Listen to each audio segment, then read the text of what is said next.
Bismillahirrahmanirrahim. Assalamualaikum warahmatullahi wabarakatuh.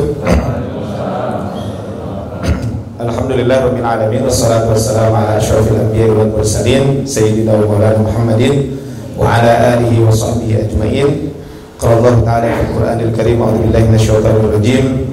Walladzina amanu wattaba'athum dzurriyyatuhum biimanin alhaqna bihim dzurriyyatahum wa ma alatnahum min amalihim min syai', kullu imrin bima kasaba rahin. Beberapa rahmat Allah SWT di hari ini, hari ke-7 melaksanakan ibadah Ramadan, kita bisa berkumpul di Masjid Miftahul Jannah ini sesuai dengan namanya Miftahul Jannah, pintu surga ya. Mudah-mudahan ini sesuai dengan nama, bahwa kita semuanya kuncinya sudah ada ya. Tapi kan kunci tidak hanya cukup dengan kunci terus ada giginya, kata para ulama kan mengatakan begitu, bahwa kunci surga itu adalah la ilaha illallah, sedangkan giginya itu adalah amal soleh. Itu yang disampaikan oleh para ulama ketika menyampaikan tentang ini. Tapi rahmat Allah Subhanahu wa taala, memang temanya ini agak-agak unik gitu ya, reuni keluarga di surga. Nah, tahu di sini reuni itu ibu-ibu, karena kalau bapak-bapak remuda gitu ya. Ya kan, kalau reuni kan ibu-ibu dan unik. Kalau bapak-bapak berarti remuda. Tapi rahmat Allah Subhanahu wa taala, saya tahun 2021 pas awal tanggal 1 atau tanggal 2 Januari 2021, saya alumni dari salah satu pesantren di Kabupaten Bandung. Dari sejak 96 saya tidak pernah ketemu dengan teman-teman seangkatan, padahal mereka sering ketemu, cuman saya nggak pernah diundang gitu. Gitu aja gitu ya.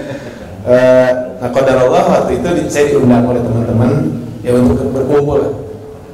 Dari 96 baru ketemu 2021. Nah, memang ketika kita reuni itu kita kan bahagia ya, cerita tentang zaman dulu gimana gitu ya, ketika ada pertemuan dengan teman seperjuangan dulu, kemudian setelah kita berpisah berpuluh-puluh tahun kita juga akan berbahagia karena kita mengenang tentang apa yang pernah dilakukan, kemudian membicarakan tentang masa lalu dan sebagainya. Nah, ini di dunia ketika kita ada pertemuan seperti itu sangat bahagia, apalagi kalau pertemuan itu kita lakukan di akhirat Allah Subhanahu wa taala, di surga Allah Subhanahu wa taala. Dan ternyata beberapa Allah Subhanahu wa taala, kalau kita lihat dalam sebuah hadis ya, di dalam sebuah hadis disebutkan inna ahlal jannati latazawwaruna fiha. Sesungguhnya nanti penduduk surga itu akan saling mengunjungi. Ya, jadi saat penduduk surga itu akan saling mengunjungi. Dan disebutkan oleh para ulama inna ziyarat al-mumti'ah.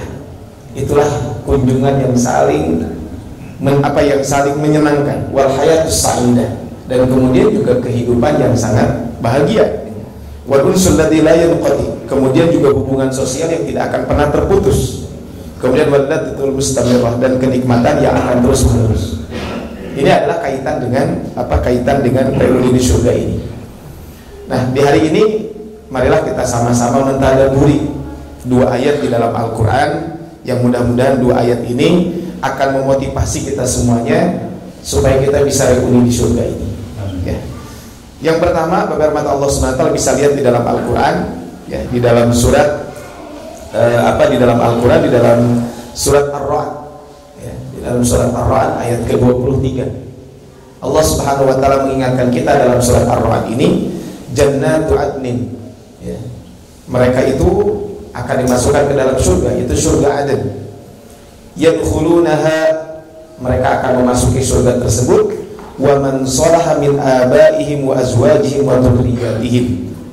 Siapa yang akan masuk? Yang akan masuk itu adalah satu, orang-orang soleh dari bapak-bapaknya, orang soleh dari istri-istrinya. Tolong bapak jangan salah mentafsirkan ini ya. Saya pernah diprotes sama ibu-ibu ya, jadi jangan salah tafsir. Jadi wa man salaha min abaihim, dari suami-suaminya, dari bapak-bapaknya, wa azwajihim, sebenarnya azwajihim ini sering diterjemahkan istri-istrinya, padahal juga kalau azwaj itu identik sebenarnya bukan istri saja, tapi suami juga azwaj gitu. Memang dalam bahasa waris ada zaujun, ada zaujah. Zaujun itu laki-laki, suami. Kalau zaujatun itu adalah perempuan, artinya adalah seorang istri. Jadi kalau dalam kalau zaujun adalah azwajun, adapun zaujah zaujat, itu kan seperti itu. Tetapi sering diterjemahkan itu tidak salah, tetapi ini sebenarnya kalau diterjemahkan lebih luas adalah azwajnya, adalah pasangannya. Jadi orang yang akan masuk surga itu bapak-bapaknya. Kemudian siapa? Yang kedua adalah pasangannya, istri-istrinya, suami-suaminya. Kemudian wa dzurriyyatihim, dan anak cucu mereka. Jadi kalau kita lihat kata Imam Ibnu Katsir, beliau ketika mentafsirkan ayat ini, kata beliau nanti akan masuk surga itu siapa? Allah akan mengumpulkan keluarga, orang tua, istri dan anak cucu mereka di surga. Inilah dalil satu keluarga bisa masuk surga bersama-sama. Makanya kata Imam Ibnu Katsir di dalam tafsir Al-Qur'an Al-Azim, dia mengatakan yajma'u bainahum wa bain ahbabihim fiha minal aba wal ahlina wal abna. Allah Subhanahu wa taala akan mengumpulkan mereka di surga itu bersama orang-orang yang mereka cintai, baik itu adalah ayah-ayah mereka, kemudian juga adalah yang akan dimasukkan juga adalah di samping ayah, orang tua, istri-istri mereka, wal abna, ahli di sini adalah keluarga, artinya berarti istri atau suami, wal abna, dan juga siapa? Anak-anak mereka, anak keturunan mereka. Tapi apa? Mimman huwassalihu liduhulil jannah minal mu'minin. Yang syaratnya adalah yang akan dimasukkan itu siapa? Yang akan dimasukkan itu adalah bahwa orang-orang yang layak masuk surga di antara orang-orang mukmin. Kenapa gitu? Kenapa kok mereka bisa masuk surga ini? Litaqarru bihim ainuhu. Ya, karena apa? Karena kedekatan disebutkan di sini kan apa? Karena untuk membahagiakan hati mereka, orang-orang soleh tersebut. Jadi kalau lihat dari ayat ini bahwa seorang anak bisa menarik orang tuanya masuk surga.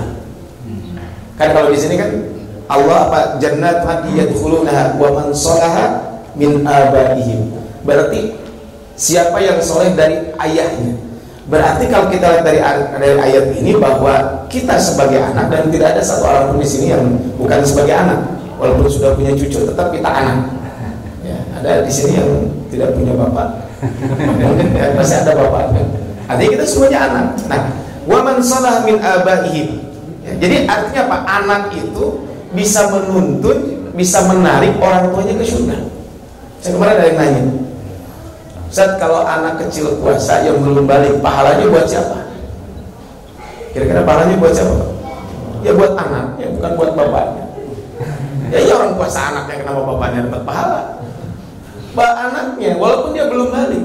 Cuman bedanya adalah para ulama menyampaikan, kalau anak kecil, kalau dia melakukan kesalahan itu tidak akan dihitung. Tapi kalau dia melakukan kebaikan akan dihitung. Orang tuanya dapat pahala, dapat. Dari mana? Karena memfasilitasi anaknya. Makanya kalau anak-anak kita belum balik sahur, puasa, anak yang belum balik sholat, pahalanya buat mereka. Tapi kita sebagai orang tua dapat pahala. Apa pahalanya? Karena kita mengajarkan mereka dari sebagainya. Makanya Rasul menyampaikan ada 7 amalan yang Rasul sampaikan, amalan tersebut akan terus mengalir pahalanya. Akan terus mengalir pahalanya. Salah satunya adalah ilmu yang diajarkan.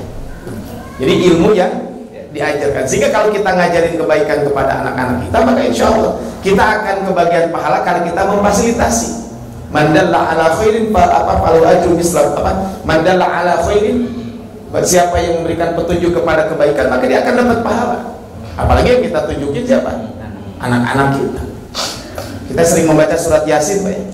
Inna nahnu nuhyil mauta wa naktubu ma qaddamu wa atharu. Di sini ada kata-kata wa atharu. Para ulama menyampaikan apa yang dimaksud dengan athar. Asar itu maknanya 2. Satu, langkah kita ke masjid. Inna nahnu nuhyil mauta, kami yang menghidupkan orang yang mati. Wa naktubu ma qaddamu, dan kami akan mencatat setiap apa yang kalian lakukan. Wa atharuhum, dan bekas-bekasnya. Ada 2 riwayat. Riwayat pertama mengatakan athar itu adalah langkah. Dulu ada kabilah ada satu kabilah Bani Sa'ad di di Madinah itu. Kabilah ini ya, kabilah ini rumahnya jauh dari masjid. Kemudian karena di samping masjid itu banyak lahan kosong, mereka bilang, ya Rasulullah, mau dong saya pindah ke dekat masjid. Supaya apa? Supaya lebih dekat ibadahnya. Kemudian Rasul menyampaikan, maka diarukum tuktabu atharukum, langkah kalian menuju masjid akan dicatat. Nah, ini berarti kan yang pertama adalah wa naktubu ma qaddamu wa atharu. Jadi athar di sini adalah langkahnya. Yang kedua adalah athar di sini adalah bekas-bekas kebaikan yang dilakukan oleh orang lain. Saya sering sampaikan di keluarga gitu ya, baik keluarga saya atau keluarga istri, dan termasuk di beberapa majelis tadi. Saya bilang kalau ada kebaikan orang tua yang biasa dilakukan, ayo kita lanjutkan lagi. Karena insya Allah pahalanya orang tua akan dapat. Nah, dari mana dalilnya bahwa tadi orang tua itu akan masuk surga karena ditarik oleh anaknya. Jadi anak itu bisa menarik orang tua ke surga. Dalam sebuah hadis Rasulullah SAW menyampaikan, Inna rajul la turfa'u darajatuhu fil jannah. Sesungguhnya seseorang itu akan diangkat derajatnya di surga. Jadi ada orang yang derajatnya diangkat oleh Allah SWT di surga. Kemudian apa? Fayaqul, kemudian orang tersebut yang diangkat ke surga itu mengatakan, Anna hadza, dari mana saya dapat fasilitas ini? Fayuqalu, maka dikatakan kepada orang tersebut, bistighfari waladika laka. Karena karena istighfar, karena permohonan ampunan dari anakmu untukmu. Makanya beberapa Allah Subhanahu wa taala di kita ini di bulan Ramadan ada satu kebiasaan yang kebiasaan ini ada dalilnya tetapi bukan berkaitan dengan Ramadan. Kira-kira apa, Pak? Kebiasaan yang terjadi di masyarakat kita ada dalilnya. Jadi udah satu kebiasaan tapi memang bagian dari syariat, tapi sering dikaitkan dengan Ramadan padahal bukan ibadah Ramadan. Kira-kira ada yang tahu, Pak? Silaturahim, ya. Ada lagi, Pak? Ziarah kubur. Betul, kaitan dengan tema ini. Betul, Pak, tadi silaturahim, saling memberi hadiah. Kan bulan Ramadan banyak. Bagaimana masuk kayak rantang ngapung, Pak? Kita balik. Kan rantang kan ada 4 level, 4 tingkat hiji sanggup kan. Tingkat kedua kalau punya duit daging sapi, kalau tidak no, Pak ya. Si emut kapungkut. Lupa ngeluhurna kurupuk. Ini kan zaman dulu begitu ya. Nah, itu tadi kembali, Pak. Jadi, nah, ini kan tadi ada silaturahim atau silaturahmi, kemudian yang kedua tadi ziarah. Nah, ziarah kubur ini memang di kita jadi satu kebiasaan ya. Pokoknya kemarin di salah satu tempat berantem, Pak, tukang parkir di kuburan, jika tuh cerita di kuburan betul dari lu gitu ya. Nyobain namanya lamun aya nanaon tinggal dikubur gitu. Ini kejadian, Pak. Saya kemarin pas hari Senin itu ada pengajian. Kebetulan pengajiannya nggak terlalu jauh dari jadi TPU ya, tempat pemakaman umum. Oh, katanya terjadi berantem. Kenapa sih? Karena tadi ini kan bukan satu kebiasaan. Ini memang di kita jadi tradisi. Boleh nggak? Boleh, saya tidak melarang. Cuman ini bukan berkaitan dengan Ramadan. Jangan sampai kita itu mendoakan orang tua setahun sekali. Kapan? Pas ke kuburan lagi. Nah, ini yang salah kan di sini. Makanya tadi kalau lihat dari ayat ini kan, wa man sholaha min abaihim, kalau orang tuanya soleh pasti akan ditarik oleh anaknya. Bistighfari waladika laka. Kan dalam ayat dalam hadis lain Rasul itu pernah menyampaikan bahwa nanti ada seorang orang tua yang dipakaikan mahkota, yang mana mahkota itu bisa menerangi bumi. Jadi cahayanya itu lebih terang dibanding cahaya matahari. Berarti kan bisa menerangi bumi. Kemudian dipakaikan jubah kebesaran. Kemudian orang tua tuh, kenapa saya dapat ini? Saya nggak layak dapat ini. Kemudian apa ternyata? Karena kamu selalu menyuruh anakmu dan mengajarkan kepada anakmu Al-Quran. Nah, ini kan berarti apa? Di sini anak bisa menarik orang tua. Berarti Bapak Ibu Allah Subhanahu Wa Taala supaya kita bisa reuni di surga. Satu, kita sebagai anak dan semuanya kita anak. Sekali lagi saya sampaikan, kita semuanya anak. Berarti hendaklah kita menjadi anak yang soleh dan soleh. Itu yang pertama. Ayat yang kedua yang marilah kita sama-sama renungkan, yaitu di dalam surat At-Tur. Tadi ayatnya saya baca. Surat At-Tur ayat ke-21. Surat At-Tur ayat ke-21 ini disebutkan walladzina amanu. Kalau tadi adalah anak menarik orang tua, kalau ini orang tua menarik anak. Bedanya begitu. Walladzina amanu, dan orang-orang yang beriman. Wattaba'athum dzurriyyatuhum biimanin, dan anak cucu mereka mengikuti mereka dalam keimanan. Jadi orang yang beriman dan anak cucu mereka mengikuti keimanan. Berarti siapa yang iman duluan? Orang tuanya kan. Kemudian anak keturunannya menjadi orang-orang yang beriman juga. Alhaqna bihim dzurriyyatahum. Kemudian kami hubungkan anak cucu mereka dengan mereka. Wa ma alatnahu min amalihim min syai', dan kami tidak mengurangi sedikit pun dari pahala amal mereka. Kullu mri'in bima kasaba rahin, dan apa yang telah mereka kerjakan itu tiap manusia itu terikat dengan apa yang mereka kerjakan. Nah, kalau yang tadi adalah anak narik orang tua, kalau dalam ayat ini orang tua narik anak. Para ulama ketika menjelaskan asbabun nuzul surat ini disebutkan bahwa innallaha yarfa'u dzurriyyatal mu'min fi darajatihi. Allah itu akan mengangkat. Kalau tadi kan orang tua yang diangkat, kalau ini Allah akan mengangkat keluarga seorang mukmin dengan derajatnya di surga, wa in kanu dunahu fil amal, walaupun secara amal mereka berbeda. Litaqarribihim ainuhu, tadi untuk menyenangkan hati orang yang orang soleh tersebut. Summa qara'a, kemudian Rasul membaca ayat ini, walladzina amanu wattaba'atuhum dzurriyyatuhum biimanin alhaqna bihim dzurriyyatahum wa ma'alatnahum min amalihim min syai' kullu imrin bima kasaba rahin. Dari ayat ini ada dua poin penting yang bisa kita ambil. Satu, kalau kita pingin bersama keluarga di surga itu adalah satu, hendaklah kita komitmen dengan keimanan. Kalau dari ayat ini, hendaklah kita komitmen dengan keimanan. Makanya komitmen keimanan inilah yang harus kita perhatikan. Makanya kita dalam berkeluarga tujuannya apa? Harus tujuannya adalah landasan berkeluarga itu adalah keimanan. Rasul menyampaikan salah satu hakun 'ala Allah ya'uduhu. Ada 3 kelompok orang yang Allah layak untuk menolong kelompok tersebut. Yaitu siapa? Wan nakihul ladzi yuridul afaf. Orang yang menikah tapi tujuan pernikahan itu adalah supaya terhindar dari kemaksiatan. Berarti kan tujuannya baik, tujuannya keimanan. Maka inilah kalau kita lihat kaitan dengan keluarga ini. Kemudian setelah tadi pernikahan tujuannya adalah landasannya keimanan, membangun keluarga itu dengan keimanan, maka menjaga kualitas keimanan ketika menyongsong kelahiran buah hati pun perlu dilakukan. Innal walad mabkhalatun, sesungguhnya anak itu menyebabkan seseorang jadi kikir. Ya kan, sebelum punya anak jor-joran berinfak, begitu punya anak kadang gitu ya, membuat kita kikir.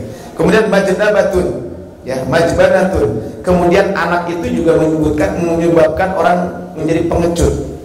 Majhalatun, menjadi orang melakukan kejahilan. Wa mahzanatun, dan kegelisahan bagi kedua orang tuanya. Walaupun tidak semuanya. Anak itu kan potensi baiknya banyak, tapi juga kadang bisa jadi menjadi fitnah buat kita semuanya. Kemudian Rasul juga menyampaikan, man mata la yusyriku billah dakhalal jannah. Siapa yang meninggal dunia tidak menyekutukan Allah pasti akan masuk surga. Berarti yang pertama apa? Adalah komitmen dengan keimanan. Yang kedua adalah taurisul iman. Memang taurisul iman kan mewariskan keimanan. Memang iman bisa diwariskan. Ya memang sih ada. Ya kalau iman bisa diwariskan, ya enggak, iman itu tidak ada warisan iman. Tetapi maksud taurisul iman itu adalah kemampuan dan kemauan untuk mengajarkan kebaikan, untuk mewariskan keimanan itu. Iman tidak bisa diwariskan. Salah satu buktinya apa? Kita tahu Nabi Nuh, ya, alaihi salatu wassalam, anaknya gimana? Kan termasuk yang tidak beriman kan? Anaknya termasuk beriman enggak? Tapi apakah Nabi Nuh salah? Enggak. Apakah Nabi Nuh tidak punya kemampuan dan kemauan? Oh, Nabi Nuh adalah orang yang paling sabar. Jangankan anaknya yang didakwahi, masyarakatnya pun didakwahi. Nah, tapi apa? Tapi kan urusan hidayah itu urusan Allah Subhanahu wa ta'ala. Tapi maksudnya adalah taurisul iman ini maksudnya adalah kemauan dan kemampuan untuk mewariskan keimanan. Artinya apa? Harus menanamkan nilai-nilai kebaikan. Ya, nanti kita bahas kaitan dengan ini. Nah, itu 2 poin yang perlu diperhatikan kaitan dengan bab ini. Jadi keimanan dan kita mewariskan nilai-nilai keimanan tersebut. Inilah yang kalau kita lihat dalam surat Al-Baqarah gitu ya, ayat 133, kemudian surat Al-Baqarah ayat 44. Ini kisah bagaimana kalau dalam 133 itu disebutkan tentang keluarga Nabi Yakub. Ya. Ketika kita melihat Nabi Yakub, ketika tanda-tanda kematian telah hadir kepada Nabi Yakub, apa yang dikatakan oleh Nabi Yakub? Ma ta'buduna min ba'di, apa yang akan kalian sembah setelah aku nanti tidak ada? Ini kan berarti apa? Taurisul iman, tetap ditekankan nilai-nilai keimanan. Nah, ini kalau kita lihat dari ayat ini. Kemudian apa Allah Subhanahu wa taala menyampaikan tadi, alhaqna bihim dzurriyyatahum wa ma alatnahum min amalihim min syai'. Maka kami hubungkan anak cucu mereka dengan mereka di surga kelak. Kullu imrin bima kasaba rahin, dan setiap apa yang mereka lakukan itu apa? Mereka terikat dengan apa yang mereka lakukan. Nah, kaitan dengan ayat ini sesungguhnya pas dengan hadis Nabi SAW. Man sanna fil islami sunnatan hasanatan Siapa yang mentradisikan suatu kebaikan Islam, maka ia akan falahu ajruha, dia akan mendapatkan pahala. Inilah Pak yang tadi saya sampaikan dalam surat Yasin yang sering kita membacanya. Inna nahnu nuhyil mauta wa naktubu ma qaddamu wa atharu. Maka poinnya adalah kita sebagai orang tua, poin pertama adalah yang harus kita lakukan sekarang apa? Hendaklah kita selalu mewariskan nilai-nilai kebaikan kepada anak cucu kita. Jangan sampai kita semuanya tidak mewariskan nilai-nilai kebaikan itu kepada anak cucu kita. Maka dari sekarang biasakan kebaikan-kebaikan itu, dan kita sampaikan kepada anak-anak. Kalau kalian sayang sama mama, sama bapak, sama ayah, sama bunda, sama umi, sama abi, tolong nanti kebiasaan baik ini dilakukan. Ya, saya sering di keluarga istri gitu, dulu ada kebiasaan bapak mertua ini gitu. Saya sampaikan, ayo kita lanjutkan kebiasaan mertua ini, kebiasaan bapak mertua ini. Supaya apa? Supaya orang tua pun dapat pahala. Ini tadi kalau kita ingin reuni di surga.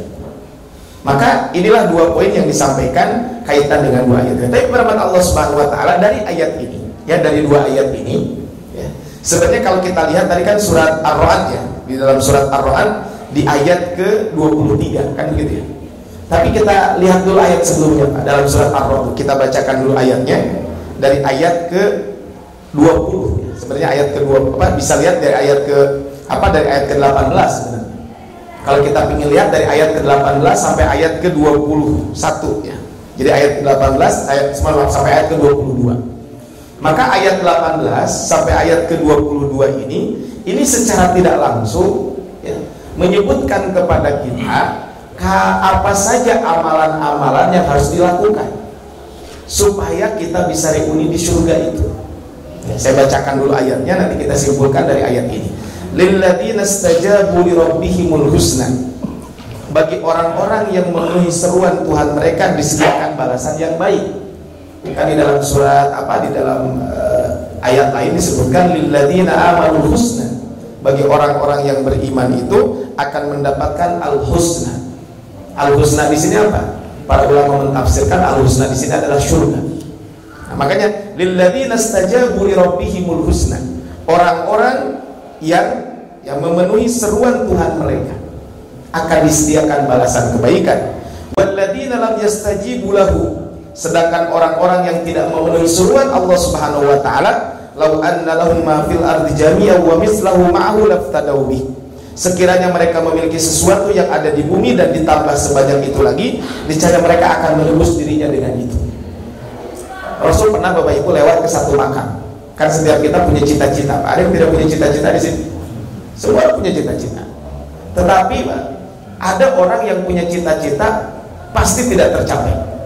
Kan kalau kita punya cita-cita, insya Allah mungkin tercapai, mungkin enggak. Tapi ada orang yang punya cita-cita tapi cita-citanya pasti tidak tercapai. Ada 3 orang Pak yang cita-citanya itu tidak tercapai. Sebenarnya ada 2, satu orang baik, 2 orang tidak baik. Nah, saya bagi dulu orang baik, yang kedua orang tidak baik. Nah, orang baik itu dia punya cita-cita, orang buruk punya cita-cita, tapi cita-citanya tidak mungkin tercapai. Ada yang tahu nggak siapa mereka? Mereka adalah orang yang sudah meninggal dunia. Loh, mereka punya cita-cita? Iya punya. Dari mana Ustaz? Jangan ngarang. Iya, dari Al-Quran dan hadis Nabi, bukan kata saya. Orang yang baik Pak, orang yang baik itu kalau meninggal dunia dia punya cita-cita, cuman tidak bisa tercapai cita-citanya. Pertama, orang baik itu ingin segera dikuburkan. Makanya sunnah Nabi SAW, kalau ada yang meninggal segera. Saya udah pesan ke istri saya, sekarang jangan dikuburkan dulu. Waktu. Kata suatu. Jadi harus segera dimakamkan. Kan dalam sebuah hadis disebutkan, kalau jenazah sudah diletakkan di kita mah keranda, maksudnya di atas pundak seseorang, di keranda. Kemudian ketika meninggal tersebut, maka kalau dia orang baik, maka dia mengatakan qaddimuni, segera makamkan aku. Kemudian kalau dia bukan orang baik, wa in kanat ghairu salihatan, Rasul menyampaikan, kalau dia bukan orang soleh, aina tadhhabuna bi? Kalian mau membawa saya kemana? Seluruh penduduk bumi dan langit mendengarkan cerita jenazah itu kecuali manusia. Kalau manusia dengar, maka pasti akan pingsan. Saya harus mengibakan ini Pak. Nah, dulu itu. sering mandiin mana eta ngabisikin Pak berkumpul jika ngomong jadi Pak ngomongnya ya kan pasti bukan karena takut itu Pak, karena saking mengerikannya. Ini kan yang pertama. Jadi yang kedua adalah orang soleh itu Pak, kalau orang soleh pingin kembali ke dunia untuk ngasih tahu bahwa apa yang Allah janjikan itu benar. Disebutkan dalam satu riwayat bahwa ketika ada orang meninggal dunia, kemudian setelah ditanya, kemudian dia berhasil menjawab pertanyaan, kemudian ada munadin, ada yang menyeru, hamparkan buat dia permadani dari surga dan seterusnya. Kemudian setelah itu maka ya, orang tersebut, bukan hadis ini. Yang kedua itu dalam surat Yasin.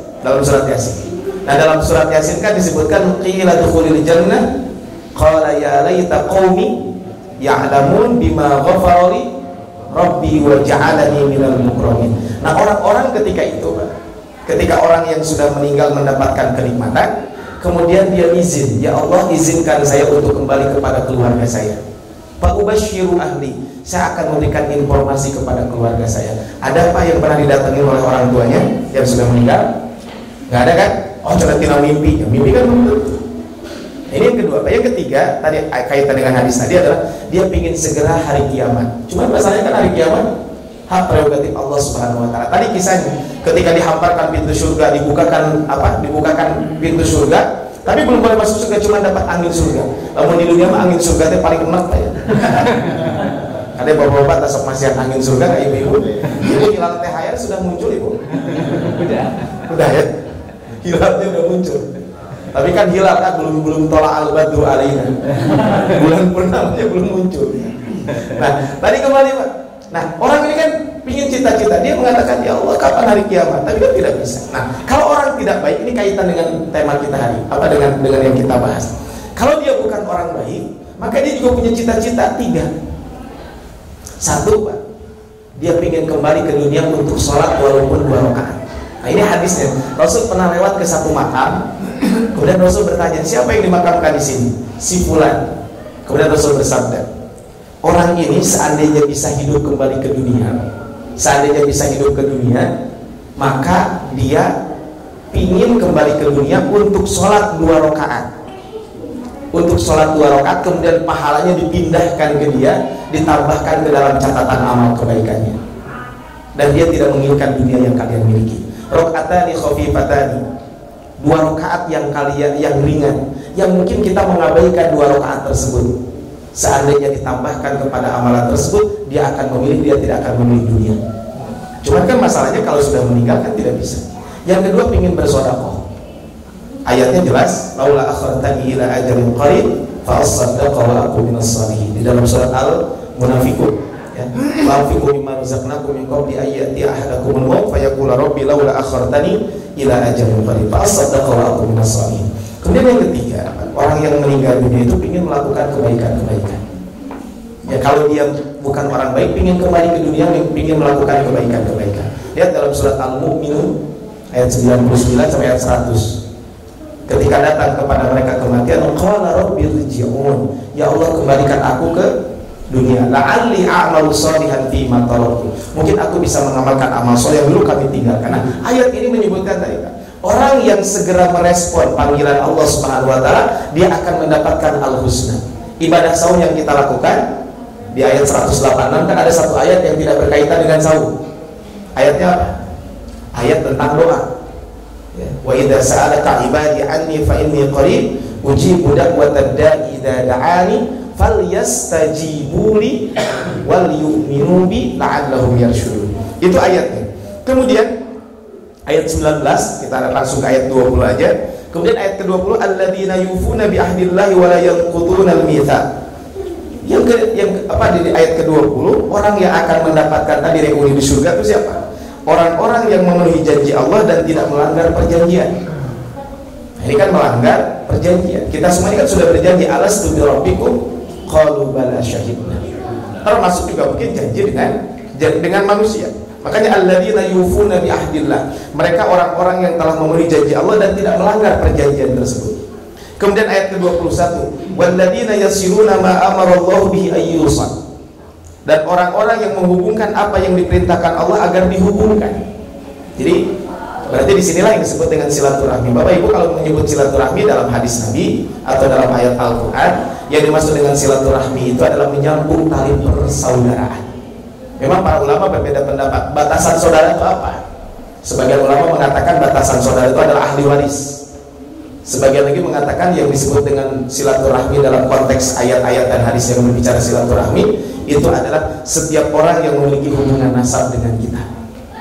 Sebagian lagi adalah hanya mahram saja. Memang ada beberapa riwayat. Tapi bagaimana kalau silaturahmi dengan makna yang luas dalam bahasa kita?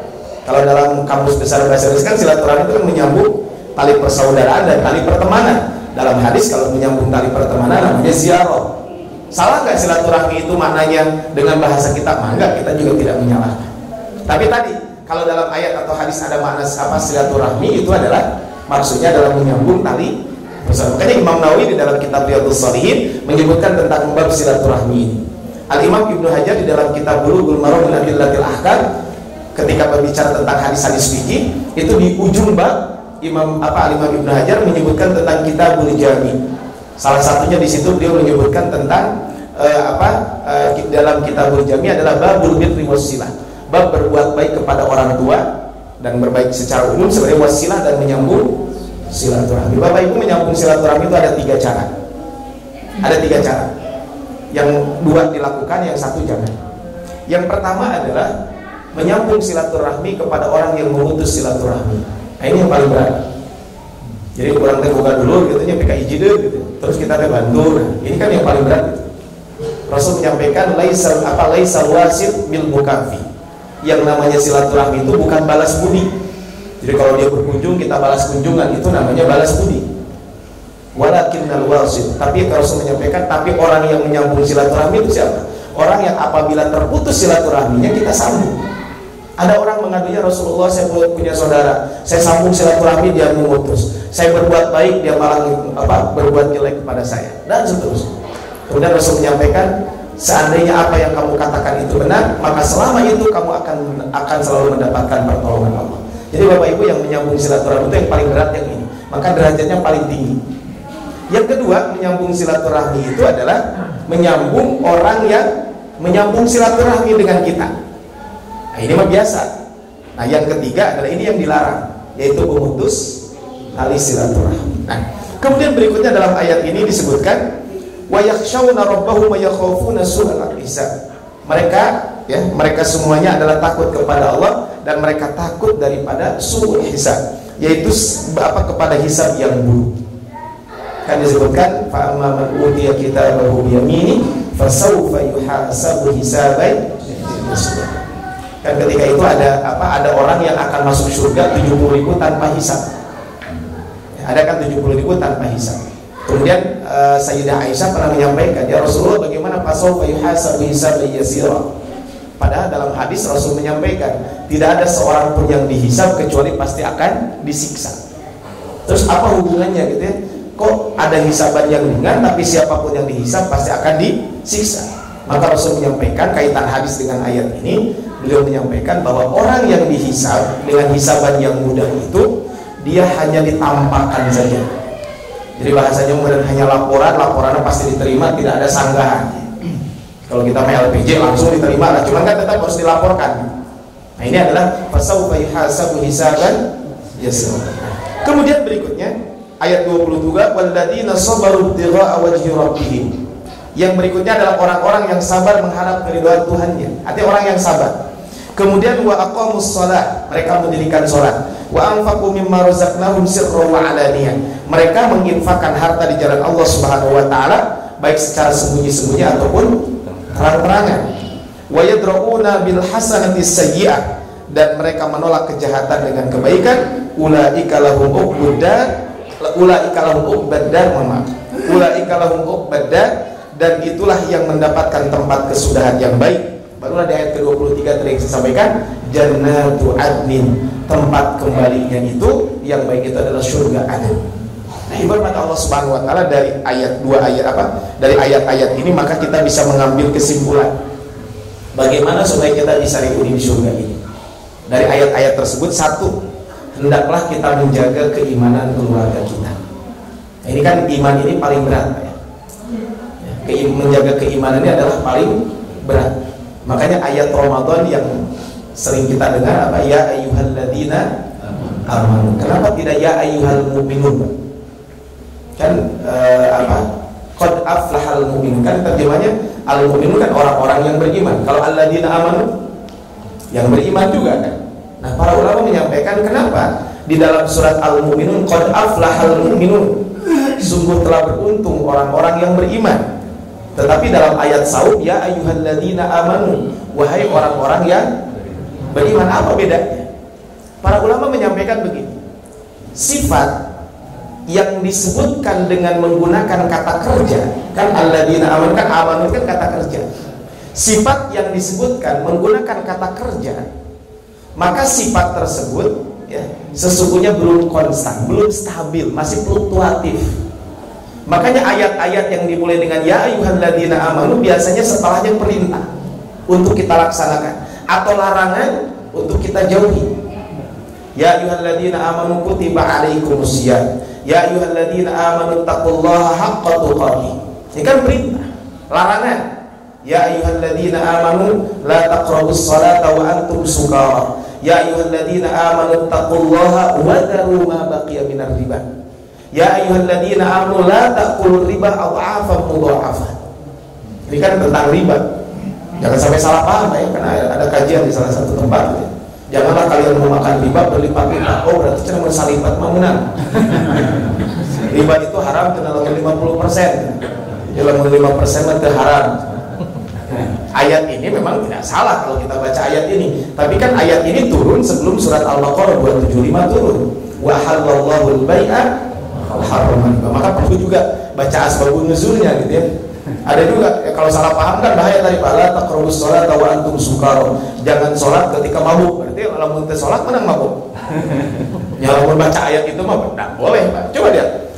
Karena ayat ini kan turun sebelum surat Al-Maidah turun. Innamal khamru wal maisir wal ansab wal azlam rijsun min amali syaitan. Karena dulu Pak, ada sebagian sahabat kan ayat khamr itu turun kan tidak blek langsung. Sama ayat riba juga tidak langsung blek, langsung blek. Nah, ayat khamr itu kan pertama disampaikan dulu bahwa khamr itu kan terbuat dari anggur. Anggur itu kan baik gitu ya. Tapi juga kalau dibuat yang jahat jadi jahat. Anggur itu kan baik. Kemudian berikutnya apa? Turun surat Al-Baqarah, mereka bertanya kepadamu tentang khamr. Qul fihi ma ithmun kabir. Ya, yas'alunaka 'anil khamri wal maisir. Mereka bertanya tentang dosa apa? Tentang judi dan khamr. Katakan Muhammad, judi itu apa? Judi dan khamr itu adalah buruk gitu ya. Wa manafi'ul linnas, tapi ada manfaatnya. Kemudian turun surat An-Nisa, la taqrabus sholata wa antum sukara. Kemudian ketika turun surat Al-Maidah, maka di beberapa tempat kota Madinah itu jalanan basah. Kenapa? Sebagian sahabat ada yang punya khamr di rumahnya, sehingga dibuang khamr itu ketika itu. Nah, ini adalah kaitan dengan ini. Jadi yang pertama adalah firman Allah SWT tadi, bagaimana kita menjaga keimanan. Ini kan ayat-ayat tadi kembali bahwa ya ayyuhalladzina amanu. Jadi karena keimanan masih fluktuatif, maka di situ ada perintah. Nah, ibadah saum yang kita lakukan untuk menguatkan keimanan itu. Sedangkan kalau disebut al-mu'minun itu adalah menggunakan kata benda. Sifat yang menggunakan kata benda itu menunjukkan telah stabil dan konstan. Makanya sungguh telah beruntung orang-orang yang beriman. Kan aflah itu kan falahun. Falahun itu artinya petani. Kalau petani itu gimana Pak? Kalau petani mau panen gimana caranya? Langsung panen? Itu mah bukan petani Pak, langsung panen mah. Mah tukang magang Pak. Langsung panen mah. Ya itu mah tukang hijau Pak. Berarti kan bukan petani. Yang namanya petani itu kan memilih bibit, kemudian menanam, menyiram dan seterusnya, kemudian baru panen. Itu namanya petani. Nah, begitu juga al-mu'minun, orang beriman itu perlu proses supaya stabil itu, supaya konstan. Maka yang pertama adalah tadi menjaga keimanan keluarga, taqwiyatul iman. Dan ini adalah saya kemarin sungguh diminta kajian tentang apa sih targetan Ramadan.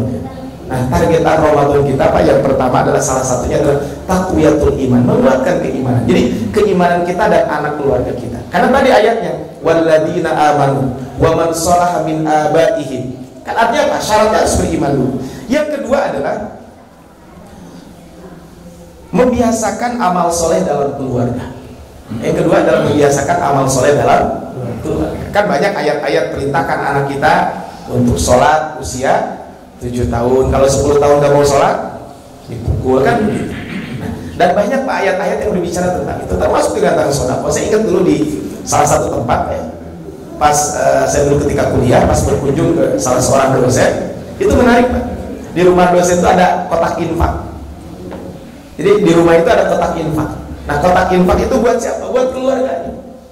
Jadi nanti anaknya masukin di situ, istrinya masukin, banyak suaminya. Nanti kalau sudah berapa hari, walau alam saya nggak nanya berapa hari, nanti diserahkan oleh ke lembaga gitu. Atau mungkin ke DKM. Nah, kalau di sini nggak tahu udah berjalan atau belum. Ada Pak, saya bagus di GBI Pak. Jadi di GBI, terus ada satu di GBI, yang satu lagi di daerah Kiara Condong. Saya biasa ngisi rutin di situ. Kalau nggak salah saya pernah sampaikan di pengajian ibu-ibu. Kalau nggak salah, tapi kalau belum mungkin bukan di sini. Nah, di dua tempat tersebut, jadi warga itu dikasih kenceleng Pak. Jadi kenceleng itu mah nggak diisinya bebas, tidak ada targetan berapa. Kasih kenceleng nanti setiap awal bulan ditagihin. Ditagih itu bisa diambil kencelengnya, nanti ada petugas keliling. Nggak apa-apa, ada yang dapat 10.000, ada yang 15.000, nggak apa-apa. Tapi di sini kan untuk apa? Untuk membiasakan amal soleh di keluarga. Jadi kan perlu pembiasaan. Nah, bulan Ramadan ini sangat tepat untuk membiasakan ini. Makanya Dr. Yusuf Al-Qaradawi itu kan menyampaikan begini, Ramadan Rabiul Hayatil Islamiyah. Bulan Ramadan itu musim seminya kebaikan umat Islam. Akal kita diperbaiki dengan berbagai macam jenis kajian, ilmu banyak. Kemudian keluarga kita juga diperbaiki hubungannya, karena kita sering bertemu dan lain sebagainya. Maka kalau kita sahur, jangan hanya sahur, mungkin ajarkan bagaimana tata cara sahur yang baik dan lain sebagainya.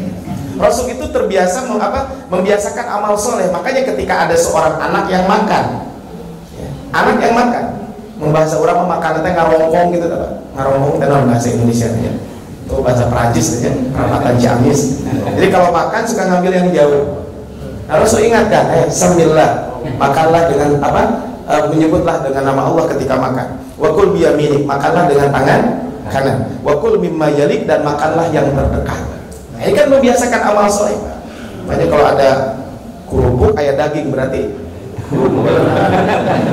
ya. Kan makanlah yang terdekat. Bukan itu maksudnya. Maksudnya adalah kalau judulnya sama, ya kan ayeuna mah mejana muter Pak, jadi aman meja muter kan. Ini kan contoh Pak, membiasakan amal baik kan. Kan sederhananya begitu. Jadi membiasakan amal baik itu tadi. Rasul ingatkan. Bahkan kan putrinya sendiri kan ketika itu diingatkan juga, dan Rasul biasa. Jadi biasakan amal kebaikan itu di keluarga kita. Nah, kemudian berikutnya yang ketiga, firman Allah Subhanahu wa taala, maka yang harus kita lakukan adalah hendaklah kita menjaga diri kita dan keluarga kita dari api neraka. Ini harus diterapkan dalam keluarga. Ku anfusakum wa ahlikum. Ayatnya hafal semua. Ya, jagalah diri kalian dan keluarga kalian dari api neraka. Makanya kalau ada kemungkaran segera diingatkan. Tadi ayatnya apa? Mereka takut kepada Allah Subhanahu wa taala. Takut kepada Allah gimana caranya? Caranya laksanakan perintah, jauhi larangan. Nah, ini kan kita jaga anak keturunan kita dari api neraka. Kemudian berikutnya saling bertanggung jawab. Ya, ini adalah harus saling bertanggung jawab. Kita sebagai anak, ya tentu kita juga harus menjadi anak-anak yang soleh. Kita sebagai suami, jadi menjadi suami yang soleh. Jangan soleh apa ya? Ini alhamdulillah kalau sekarang ini suami soleh semua. Ini kalau yang sholatnya di rumah itu suami solehat. Jadi kan kita menjadi suami yang soleh. Tadi menjadi istri yang soleha, anak yang soleh, kan tadi ayatnya jelas. Kalau kita pingin reuni di surga, syaratnya apa? Tadi kan, kalau anak soleh akan menarik bapaknya yang beriman. Kalau orang tua yang soleh, orang tua beriman akan menarik anak keturunan yang beriman. Berarti apa? Semuanya punya tanggung jawab masing-masing. Kullukum ra'in wa kullukum mas'ulun an ra'iyati. Setiap kalian pemimpin dan setiap pemimpin akan diminta pertanggungjawaban di hadapan Allah Subhanahu wa taala. Maka kita sebagai anak tentu berusaha semaksimal mungkin berbakti kepada kedua orang tua. Kalau masih ada, ya berbuat baik. Kalau tidak ada, istighfar. Tadi kan jelas ayatnya. Hadis Nabi SAW. Meminta ampun. Kemudian berikutnya adalah kalau ada hal-hal yang penting, hal-hal yang nasihat, hal-hal wasiat yang disampaikan orang tua, kita laksanakan. Kemudian berikutnya orang tua kita punya saudara, sambung silaturahmi. Kalau punya saudara, jangan lupa silaturahmi. Karena ini bagian dari berbuat baik kepada orang tua kalau sudah meninggal dunia. Kalau orang tua kita punya teman, nah ini memang agak susah. Kalau orang tua kita punya teman, salah satu bakti kita kepada orang tua, sambung pertemanan orang tua kita. Jadi disambung kembali. Di dalam kitab Riyadhus Shalihin disebutkan kisah tentang siapa? Kisah tentang Abdullah bin Umar. Abdullah bin Umar tuh berangkat ke Mekah bawa kendaraannya 2. Ya kalau sekarang mau hesep aja bawa kendaraan 2 gitu ya. Karena zaman dulu memungkinkan, karena kan unta dengan keledai. Nah beliau naik unta, nah kalau unta kecapean, beliau pindah ke keledai terus seperti itu. Nah di perjalanan ketemu dengan orang Arab pedalaman. Ketika ketemu dengan orang Arab pedalaman, kemudian apa yang dilakukan oleh Abdullah bin Umar? Beliau turun kemudian bertanya, kamu Fulan bin Fulan ya? Oh iya betul. Silakan kamu naik unta saya. Kemudian beliau pakai sorban, maka sorban dikasihkan kepada beliau. Imamah yang dililitin, disimpan. Padahal itu satu-satunya yang beliau pakai. Kemudian ada orang lain mengatakan, kamu kenapa kasih kendaraan ke dia? Kamu ngasih eta imamah sorban ke dia? Padahal dia orang pedalaman. Orang pedalaman beres etiknya cukup lah. Kemudian apa beliau menyampaikan? Sesungguhnya orang ini anak dari teman bapak saya. Jadi bapaknya orang Arab pedalaman ini dulu temenan dengan Umar bin Khattab radhiyallahu anhu.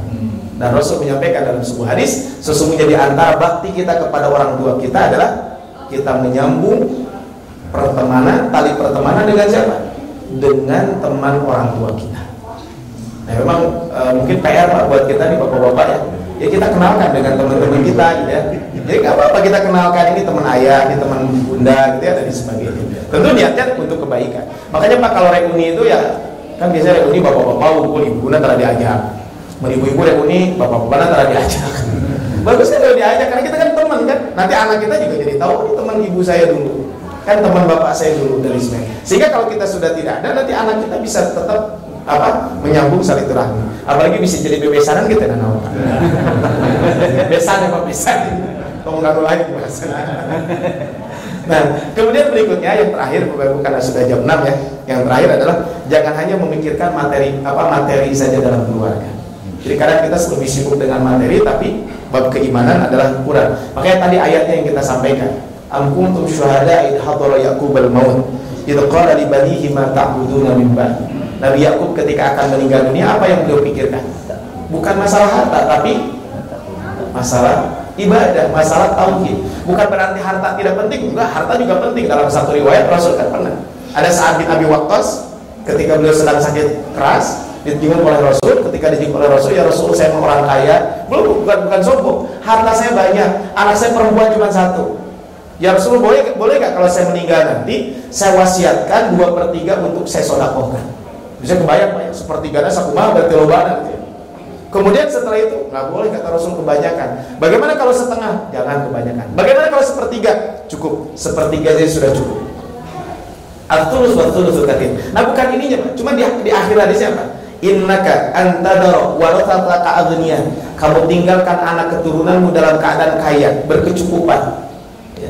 Khairun, lebih baik min antadara warathata apa kamu tinggalkan anak keturunanmu. Innaka antadara warathata aghniya.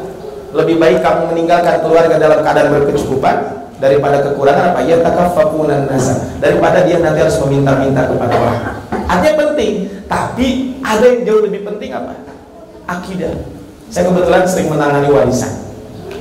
Alhamdulillah gitu ya, berbagai masalah. Jadi saya lihat kesimpulannya gini kalau bab warisan itu. Warisan itu yang harus dikedepankan keimanan. Saya tanya ke ibu-ibu. Jawab Bu jujur ya. Suami ibu meninggal. Ketika meninggal tiba-tiba ada perempuan yang nangis. Dan itu teh suami kedua istri ibu. Kira-kira pada pasihan warisan mau? Ibu pada pasihan warisan mau? Mau. Kamu ke? Betul? Ibu masih kadang ngalah. Iya mau resmi, ayah saksi nana kita ini pada pasihan warisan mau? Ada Pak Bu. Udah betul Pak, lamunku perasaan mau Pak, asli. Atau saya tanyanya buat bapak dan ibu-ibu. Soalnya gini, kita tuh punya orang tua, punya ayah atau ibu lah. Ayah kita ibu kita meninggal dunia. kemudian ibu ataupun bapak kita meninggal dunia, berarti kan ibu kita masih ada atau ayah kita masih ada. Contohnya apa? Nah, ibu kita ya janda gitu ya, bapak kita duda, kemudian nikah lagi dengan seseorang. Pas nikah teh ngadon morotan harta orang tua kita, terurus dengan apa? Kemudian orang tua kita meninggal dunia. Kira-kira eta ibu sambung atau bapak sambung bakal diberi warisan moal?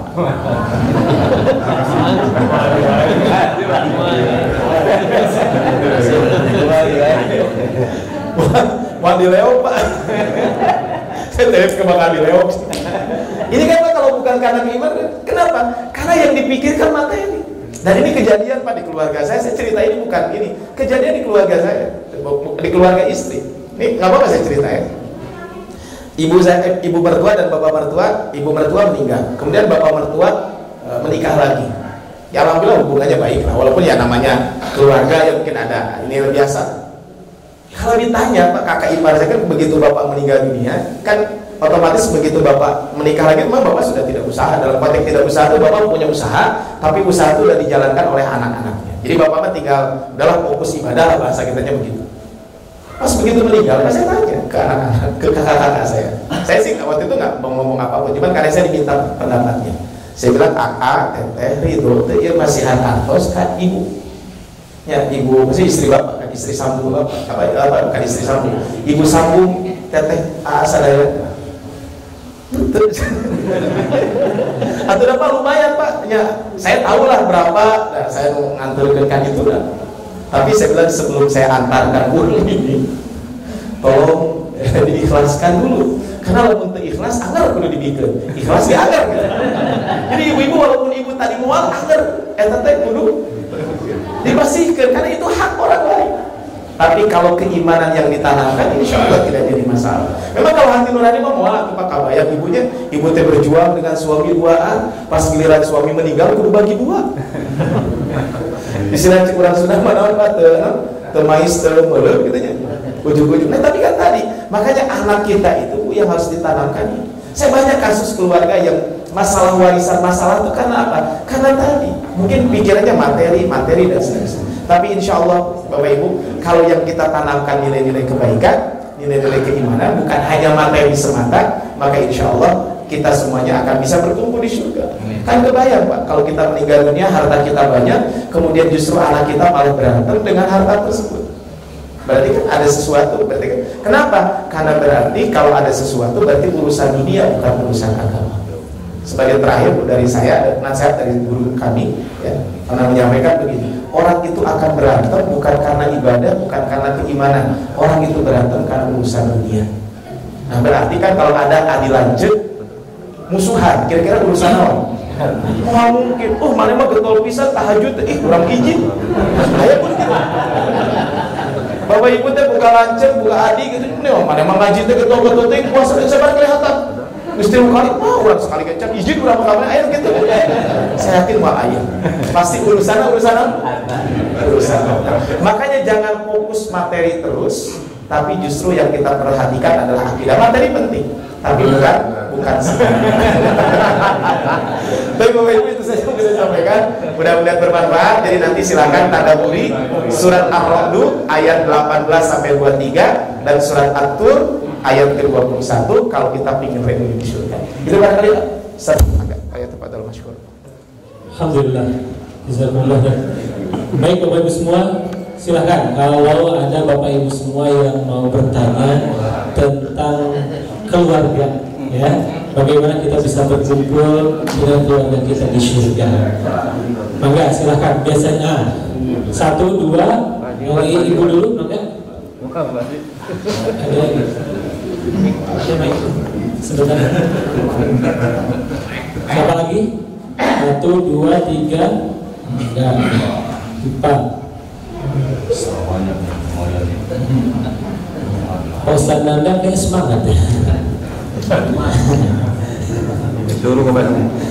Itu orang kaji Pak.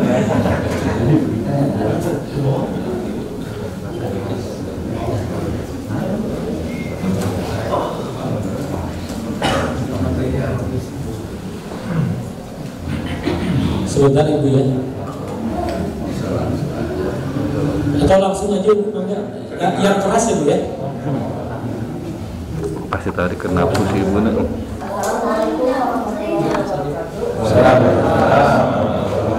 Dilepas aja.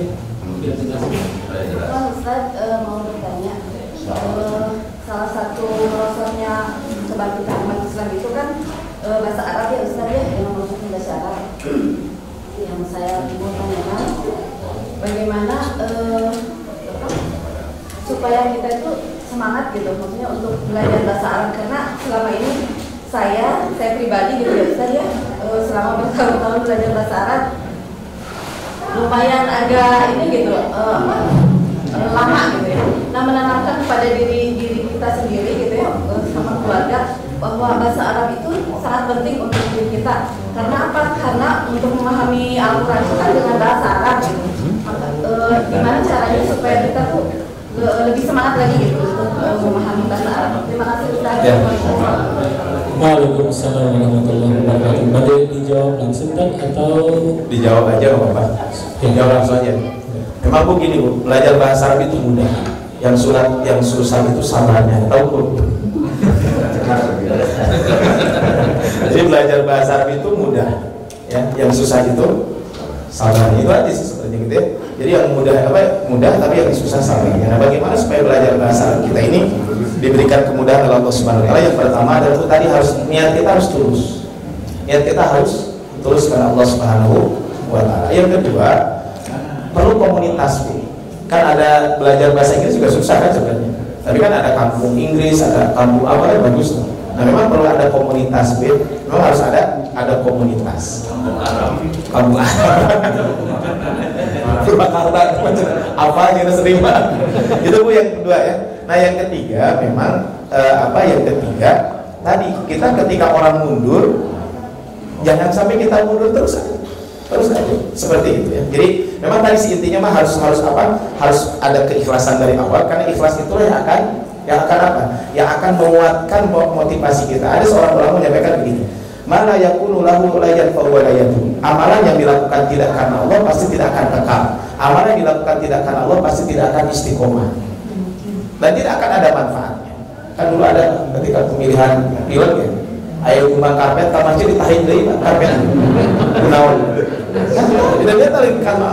Saya ada teman-teman saya jadi calon, begitu hari kampanye terakhir saya kumpulkan beberapa teman-teman, kamu kudu ikhlas ya nulis kamari nyumbang teh. Nah, Ustaz yang bisa dicari kuota itu ya kan? Ya kan kalau tidak ikhlas kan jadi pahala. Sama belajar bahasa. Kedua perlu komunitas. Yang ketiga mungkin perlu ya cari metode-metode yang mudah. Sekarang kan banyak ya metode. Jadi seluruh metode bahasa Arab itu mudah. Yang sulit itu sabar ya tahu kok. Memang perlu sabar ya. Kan mansal ala darbi wasal. Siapa yang menempuh satu jalan pasti akan sampai. Keempat, ini mungkin kita baca kisah orang-orang yang sukses belajar bahasa Arab. Di antaranya ibu mungkin lihat orang gila di Arab. Sukses ya. Kan orang gila di Arab bisa ngomong bahasa Arab karena sabar. Unta pun di Arab tidak bisa ngomong bahasa Arab, kenapa? Sabar.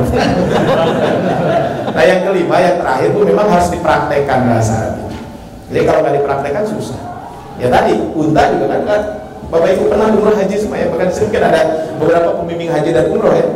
Kan coba pernah ke peternakan unta kan, sering ibu-ibu juga kan umroh haji biasa ngomong bahasa Arab tuh. Nah, ini kan makanya tuh tadi inti sih dari awal tadi harus keikhlasan dan keistiqomahan harus dikuatkan. Jadi jangan sampai belajar karena ada teman, belajar nggak ada, udah harus terus ya. Saya punya beberapa teman juga tadi mau belajar, dan sebenarnya belajar apapun ya kaitan dengan babi. Itu Bu barangkali Bu. Sudah Bu? Kalau enggak makannya diubah Bu ya, jangan sampai asin jengkol karena itu juga berpengaruh katanya. Kalau bahasa Inggris katanya kalau makan roti biasanya bisa ya. Tapi alhamdulillah saya bertahun-tahun makan roti tetap nggak bisa. Bahasa Arabnya naam itu aja kan saya naam lah gitu ya.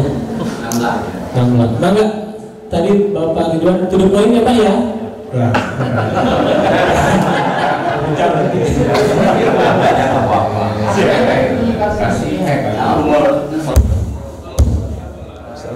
Ustaz, sebelum reuni saya prolog dulu ke masalah alam barzah lalu alam dari bisa lalu ke alam masyar. Saya tanyakan di alam bisa itu apa? Ada reuni juga atau di alam barzah juga ada reuni tidak? Dan yang kedua, setelah hisab ada dua tempat yang tempatnya 8 tingkat. Di surga ada 8, di neraka ada 8. Waktu reuni itu apakah juga keluarga itu dalam satu tempat seperti umpamanya di surga dia hari Saud, di Arayan itu yang dibuka itu untuk Arayan, atau di neraka dia salah satu keluarganya ada yang masuk ke neraka Sakar. Nah, yang saya tanyakan itu dua itu, apakah reuni yang promo tadi dengan reuni di tempat akhir ini ada itunya, ada refleksinya? Ya, maksud saya jawab ya. Kalau itu saya juga nggak tahu Pak ya. Karena yang disebutkan di dalam ayat ini hanya disebutkan surga kan, jannatu adnin ya. Jadi jannatu adnin. Tetapi begini Pak, kalau di alam barzah kan, alam barzah kan 5 kubur ya yang didapatkan. Apakah ada gitu reuni? Memang ada beberapa riwayat gitu ya, yang disebutkan bahwa kadang keluarga kita juga suka mengunjungi kita. Kan ada beberapa ayat seperti itu kan. Tapi ruh aja kan. Nah, memang ruh saja. Nah, adapun alam bi'tsah, kan alam bi'tsah itu kan nanti ketika dibangkitkan kan banyak fasenya kan. Ada para masyar dan seterusnya. Nah, dalam kondisi seperti itu justru manusia itu dalam keadaan ketakutan. Jadi dalam keadaan itu kan dia belum tentu kan saya akan masuk kemana.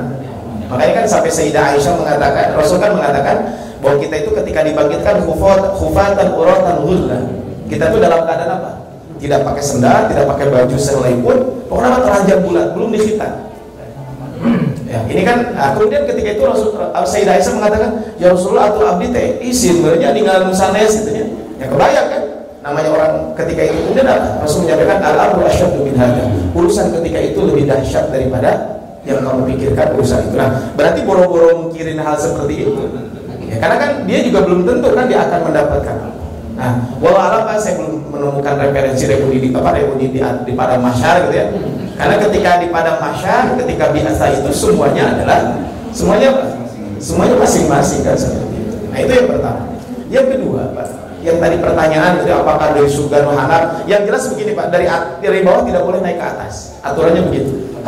Kalau dari atas ke bawah sih nggak masalah gitu ya. Kan aturannya begitu. Jadi kalau di surga itu yang dari bawah, yang dari atas bisa ke bawah, tapi yang dari bawah. Tapi kan orang kalau sudah di surga, Pak ya, sudah tidak memikirkan lagi. Ya pokoknya mah dalam hadis itu disebutkan begini.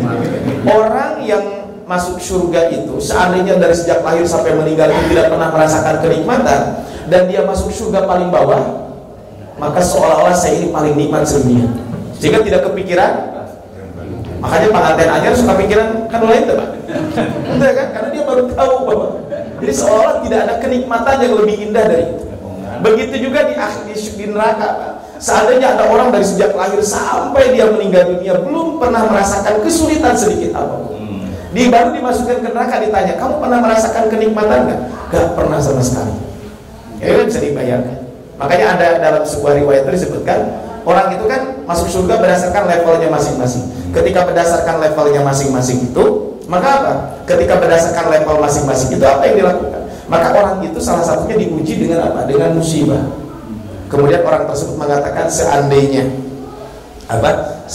saya ini yang mendapatkan musibah ya, di dunia, maksudnya gini, saya nggak apa-apa deh dapat musibah di dunia dicincang sedikit-sedikit gitu ya. Kalau saya bersabar akan mendapatkan keistimewaan. Jadi di sana sudah tidak ada sakit dari sebagainya. Adapun tadi Pak masalah reuni apakah nanti kumpul gitu ya, itu kan sudah alam barzah atau alam gaib. Memang tidak disebutkan secara khusus gitu ya kaitan dengan bagaimana reuninya dan lain sebagainya. Yang jelas dalam Al-Quran ya, jannati adnin. Ya kita kalau ahli sholat kita akan kumpul dengan ahli sholat. Ahli sodako kita akan kumpul dengan ahli sodako. Makanya kalau orang beriman kan pasti sholat, pasti saum, pasti zakat. Pasti haji kan itu rukun iman yang 5 kan pasti ini kan. Kalau yang 3 kan tanpa mastator tuh, walaupun ada mastator itu kan semua mampu. Beda dengan haji kan. Kalau haji kan tidak semua orang mampu. Kalau sholat mampu nggak? Mampu, cuma kan bedanya ada yang duduk, ada yang berdiri kan begitu saja. Ada gantinya kan.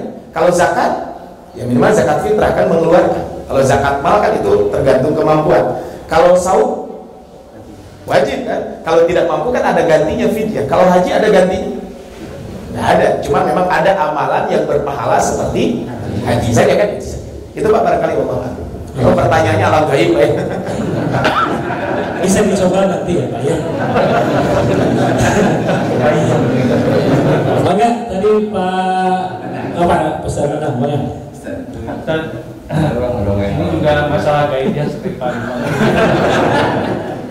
Jadi pasal menyebutkan di surat Al-Baqarah ayat 25 yang azwaj atau arah ya, pasangan-pasangan yang suci.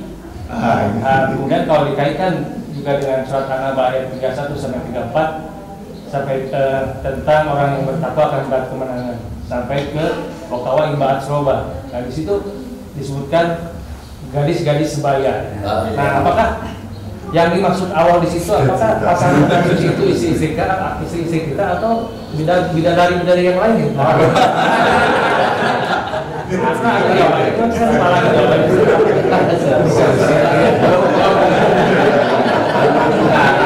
Ya. Jadi baik, tadi yang pertama adalah ya kalau dilihat dari beberapa riwayat juga adalah bahwa kalau kita lihat pertama adalah bahwa kita nanti di akhirat itu akan memiliki tadi bidadari. Terus gimana kata ibu-ibu ternyata bidadara gitu ya. Ya terus kalau ke surga heula ibu gitu. Nah, terus tadi wa azwajum mutahharah, jadi istri-istri tersebut adalah bidadari. Tapi kalau kita punya istri, ya tentu istri kita juga akan masuk surga kan? Tapi kalau istri tidak ada, insya Allah di dunia di akhirat tetap akan punya istri. Bisa dulu jomblo bisa milihan itu meninggal duluan, maka insya Allah tetap akan mendapatkan pasangan tersebut gitu ya. Jadi azwaj di sini maknanya satu adalah tadi pasangan kita di dunia, karena pasangan kita di dunia ini kalau dia soleh maka akan bersama kita. Tetapi kalaupun ya ada pasangan tidak soleh, tetap nanti di akhirat akan dapat apa? Akan dapat pasangan juga. Nah, memang jadi pertanyaan adalah begini. Kalau seorang istri meninggal dunia, suaminya meninggal dunia, kemudian dia menikah lagi. Nah, dengan siapakah nanti dia akan di surga? Nah, ini yang jadi permasalahan di situ, Pak ya. Jadi yang jadi permasalahan adalah dengan siapa dia akan di surga. Nah makanya apakah suami akan dipertemukan dengan istrinya di surga? Iya, kalau dia soleh akan dipertemukan di surga. Dan dia nanti mungkin jadi ratunya lah seperti itu. Nah, tapi kalau seorang suami meninggal dunia kemudian istrinya menikah lagi, dengan siapa dia akan di akhirat? Sebagian ulama menyampaikan dengan suami yang paling soleh. Sebagian lagi mengatakan dengan pasangan terakhirnya. Jadi di akhirat itu akan dengan pasangan terakhir. Makanya kenapa istri-istri Nabi SAW tidak boleh dinikahi kan? Salah satunya pertama Ummahatul Mukminin, beliau adalah sebagai istri Nabi SAW. Namanya ibu kan tidak boleh dinikahi. Walaupun ini adalah maksudnya adalah karena kemuliaan kita. Yang kedua, siapa yang lebih soleh dari Rasul SAW? Jadi azwaj di sini Pak tadi adalah pasangan kita, termasuk juga nanti adalah akan dapat bidadari tersebut. Itu Pak barangkali Allah.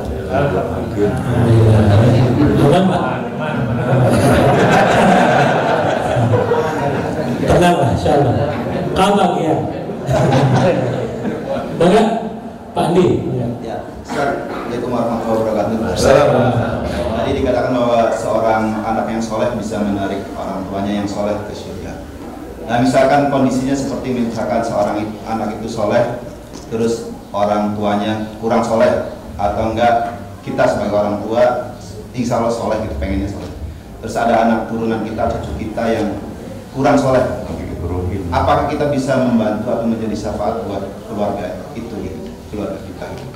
Ya tadi Pak, insya Allah akan menjadi syafaat asal syaratnya beriman. Jadi itu aja yang paling penting adalah, makanya ada ayatnya kan walladzina amanu wattaba'athum dzurriyyatuhum biiman. Jadi selama dia anak soleh, orang tuanya soleh, akan saling memberikan syafaat. Syaratnya adalah orang tuanya tidak soleh atau anaknya tidak soleh, Ustaz. Anaknya tidak soleh? Ya misalkan kan kadang kita misalkan saya lihat dari histori beberapa orang itu ada anak misalkan 3 atau 2, ada satu yang soleh atau yang tidak solehnya ada juga. Nah kita sebagai orang tua bisa nggak membantu? Bisa. Tadi, ya kalau yang penting tadi Pak, syaratnya keimanan. Jadi syaratnya adalah keimanan. Kayak tadi walladzina amanu wattaba'athum dzurriyyatuhum biimanin alhaqna bihim dzurriyyatuhum. Kita bisa memberikan syafaat. Tapi kan syafaatnya tentu tidak akan mutlak semuanya kan? Ya tentu atas biiznillah. Jangankan kita, Rasulullah SAW juga tidak bisa. Hanya atas izin Allah SWT. Tapi kalau lihat dari ayat tadi, maka tetap asal dia beriman, syaratnya makanya tadi adalah komitmen dengan keimanan. Yang kedua adalah taurisul iman, ada kemauan untuk mewariskan keimanan. Ada anak kurang baik, ya udah kita insya Allah kita tetap akan memberikan syafaat. Cuman kan syafaatnya kan akan beda-beda levelnya.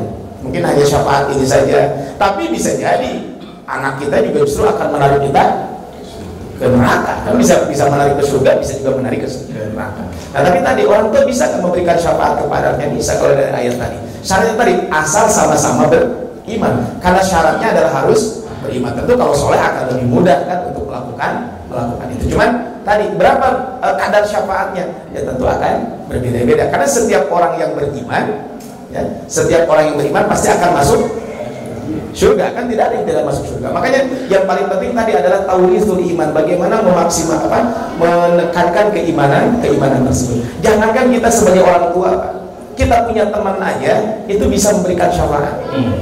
Kan ada dalam sebuah riwayat, jadi ada orang di dunia saling berteman, kemudian pas berteman babaturan kurang suka surga kemana gitu, sampai akhirnya dia mencari-cari, bertanya kemana, ternyata masih di neraka.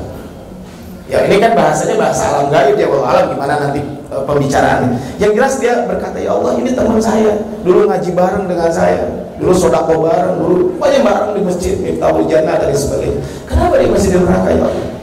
Kemana teman saya itu? Sok cari kamu. Setelah itu dicari, sok masuk ke surga. Artinya teman aja bisa menarik, apalagi kita sebagai orang tua. Cuma tadi mungkin kadarnya kan akan berbeda-beda seperti itu. Makanya beberapa Allah Subhanahu wa taala, satu, kita sebagai anak, sebagai orang tua harus sama-sama beriman. Yang kedua, jangan lupa kita berteman di sini, pertemanan kita jangan hanya urusan dunia gitu. Tapi pertemanan kita harus apa? Urusannya adalah al-mahabbatu fillah, cinta kita karena Allah. Termasuk juga kita sebagai orang tua. Makanya pertemanan, persaudaraan yang akan kekal itu pertemanan yang apa? Landasannya keimanan kan, al-akhillau yawma idzin ba'dhum li ba'din aduwwun illal muttaqin. Nanti kelak teman dekat itu akan jadi musuh, kecuali siapa? Orang-orang yang bertakwa. Termasuk juga adalah kita dengan keluarga. Itu barangkali Allah. Gimana Pak Andi? Cukup ya. Asal jangan pertemanan karena rejekan aja ya Pak. Baik Bapak Ibu semua, 2 penanya lagi. Enggak? Oh iya, dari sana dulu.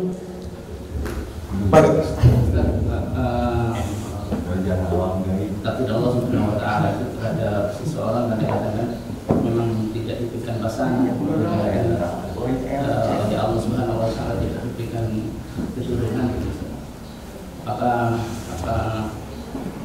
doa anak-anak yang diangkat oleh orang-orang yang tidak punya keturunan, misalnya gitu, anak kubur misalnya diasuh, atau banyak anak yang dibiayai, diolah, dikeluarkan oleh mereka. Apakah itu juga menjadi bagian dari statusnya sama dengan ya. Dalam hadis itu kan disebutkan awwaladin sholihin. Ya, para ulama menyampaikan kenapa waladin bukan ibn. Kan kalau ibnun itu kan pasti anak keturunan. Kalau walad itu kan umum. Sehingga bisa jadi dengan kita punya anak angkat dan kita didik dengan nilai kebaikan, satu, ketika mendoakan tentu akan sampai. Yang kedua tadi allama ilman, kita ajarkan kebaikan. Syekh Utsaimin rahimahullah pernah ditanya, Syekh, saya ini terbatas keilmuan saya. Terus bagaimana kalau saya mengajarkan ilmunya dengan cara saya belikan buku? Buku itu saya berikan kepada orang yang belajar. Apakah itu termasuk allama ilman? Maka beliau mengatakan itu termasuk.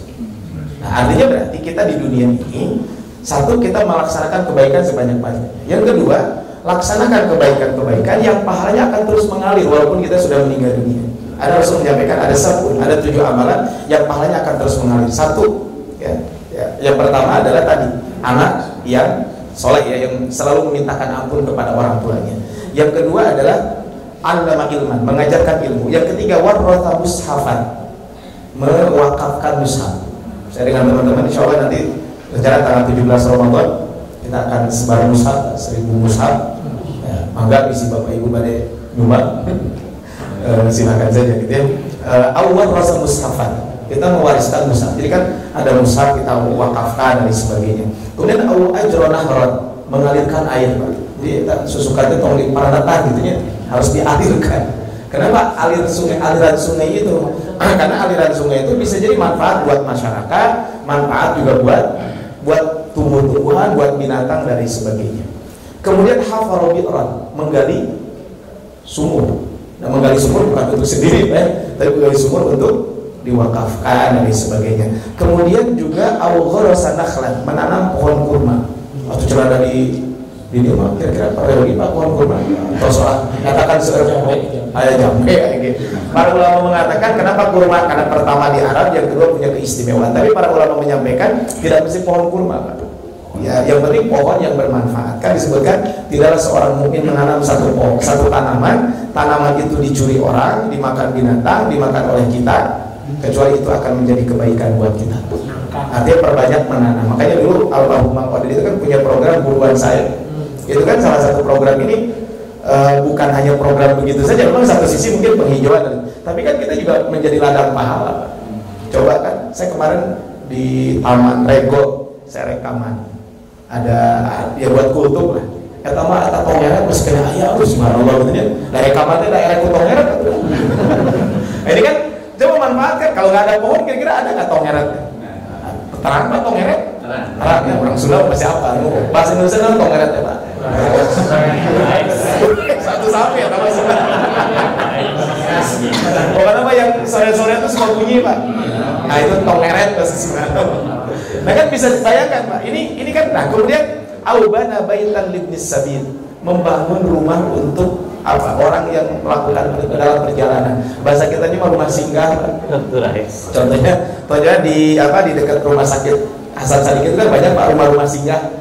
Jadi rumah singgah ini kan bisa jadi orang yang sakit, mungkin keluarganya, atau mungkin orang melakukan perjalanan kesulitan menginap. Nah itu pahalanya akan terus mengalir. Nah, makanya kalau kita tidak punya pasangan, mungkin kan Allah memang mentakdirkan tidak punya pasangan. Ya tadi masih banyak fasilitas-fasilitas kebaikan.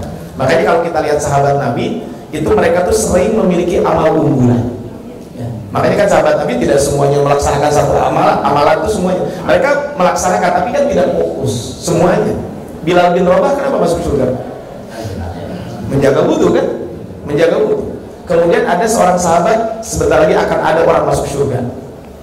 Dan kemudian setelah itu ternyata apa amal unggulannya? Sebelum tidur dia selalu memaafkan kesalahan orang. Nah, ini kan artinya apa? Kita harus punya amal-amal unggulan. Jadi kalau punya keluarga, ya berarti jadikanlah keluarga itu sebagai sarana untuk masuk surga.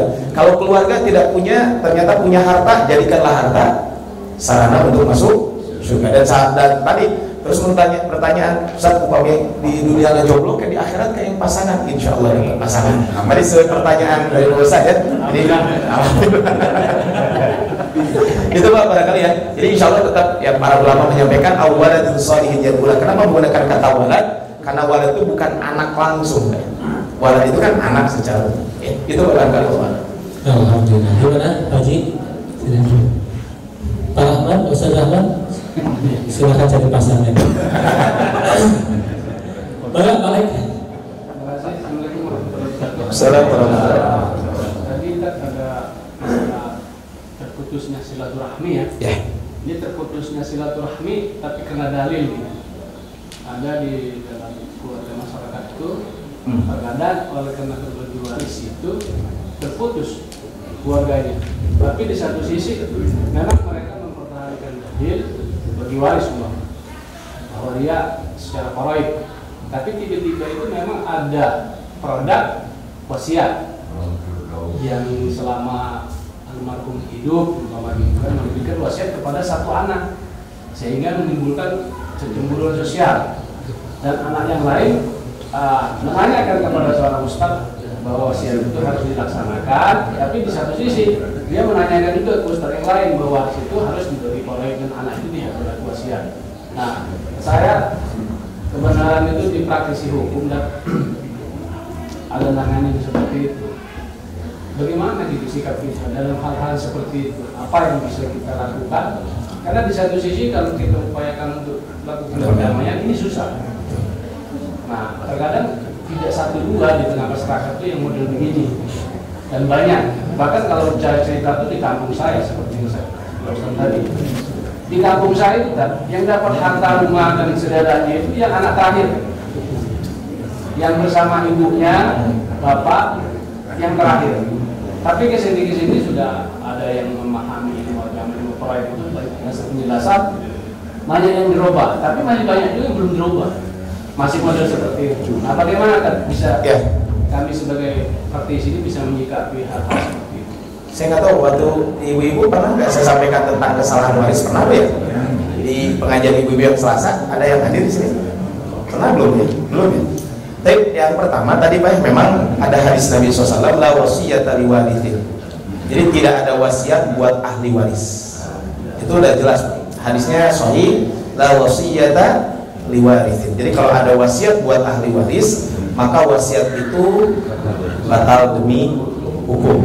Itulah, walaupun sudah terima secara legal negara, mungkin memang yang agak susah secara legal negara. Makanya tadi Pak saya sampaikan di awal, maka yang ditekankan kalau mau pembagian waris dan lain sebagainya, jangan bicara harta dulu kalau ada masalah.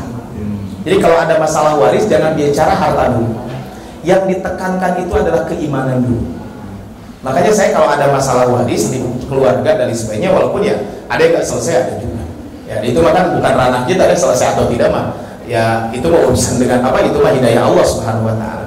Coba kalau kita lihat ayat waris, lihat surat An-Nisa ayat ke 13 dan 14.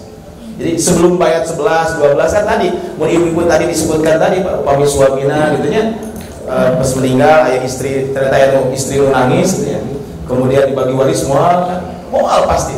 Coba bacana ayat 14. Siapa yang maksiat kepada Allah dan Rasulnya, kemudian dia melanggar aturan Allah Subhanahu Wa Taala, balasannya api neraka. Kira-kira di mana? Mau nggak masuk neraka? Itu kan berat kan?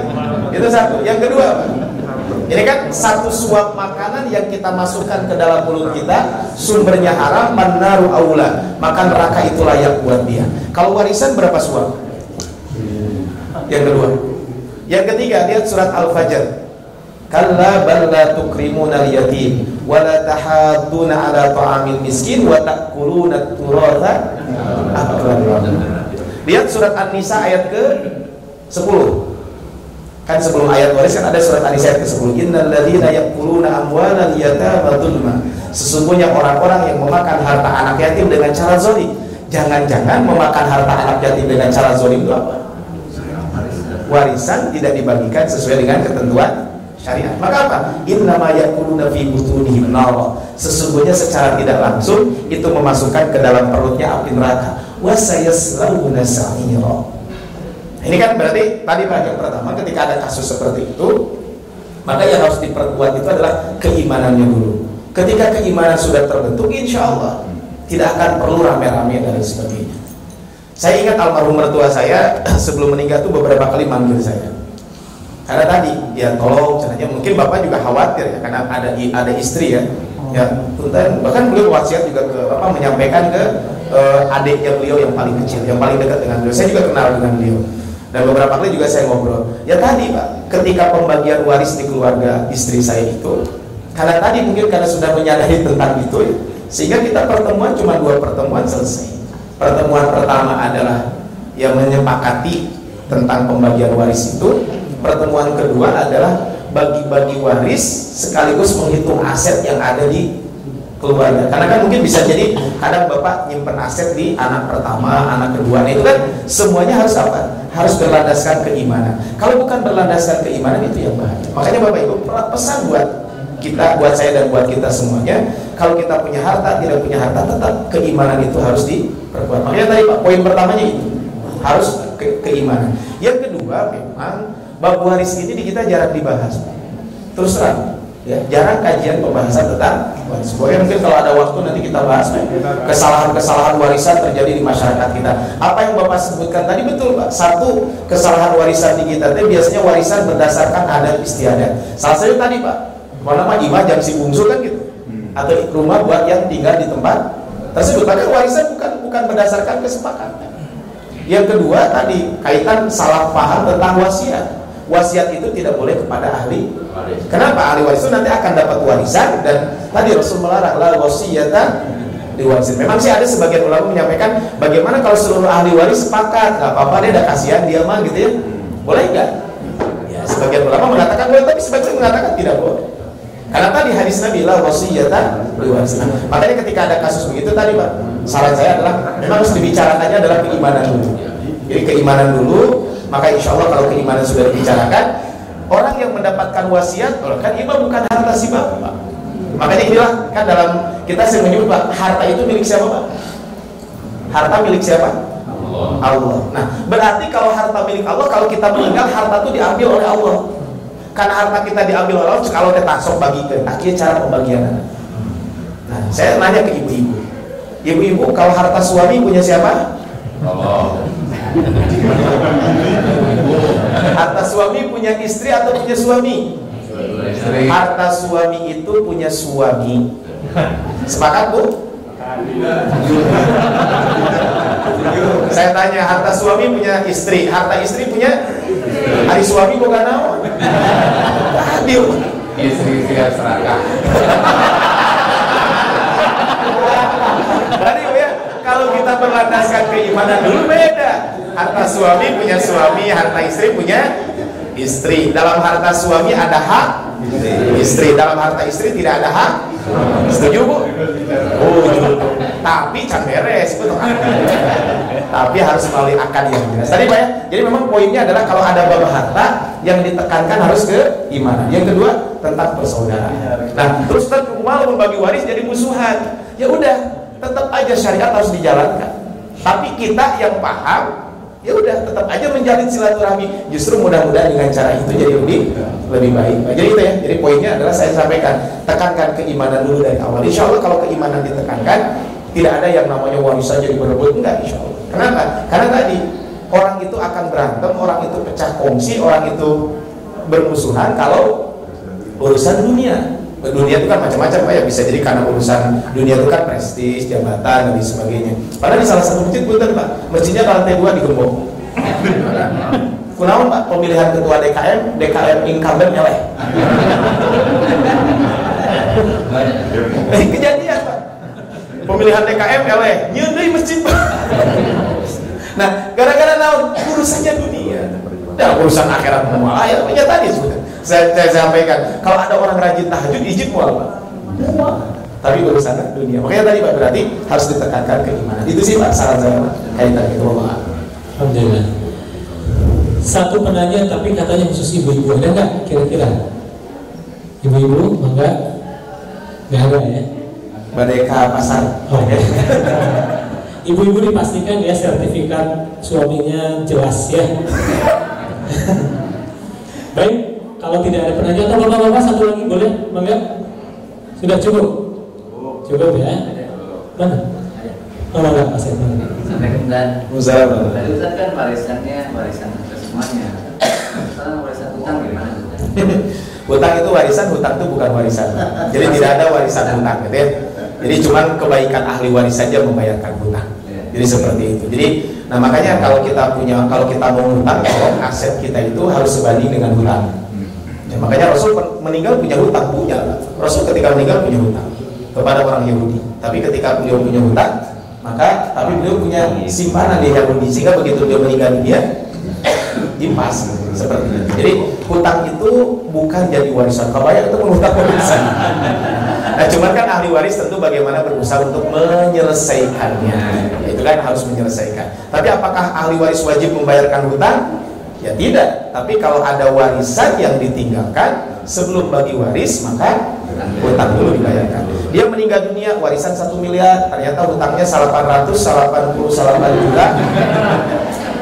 Udah, berarti sisanya adalah warisan. Kenapa Pak? Udah wasiat.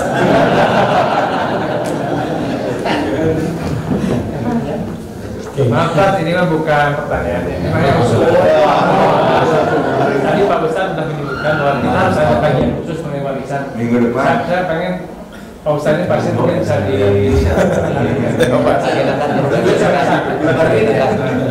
Oh, dimasukkan mungkin ya. Siap. Karena banyak pertanyaan gitu. Bisa itu nggak sebagainya. Tapi nanti kalau ada warisan bagus suami istri hadir ya.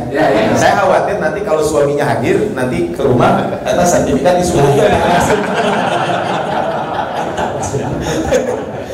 Kalau ibunya yang hadir, bapak nanti kayak di rumah terjadi.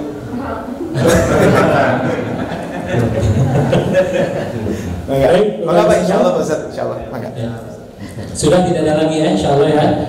Kalau memang nanti ada pertanyaan dan sebagainya, kita ada kelas khusus ya, kelas waris ya. Dan mudah-mudahan Bapak Ibu bawa pasangannya ya. Bapak ketawa ya. Pasangannya satu dua. Kalau ada yang berlebih boleh dua-duanya, atau tidak boleh, 4 boleh ya. Alhamdulillah untuk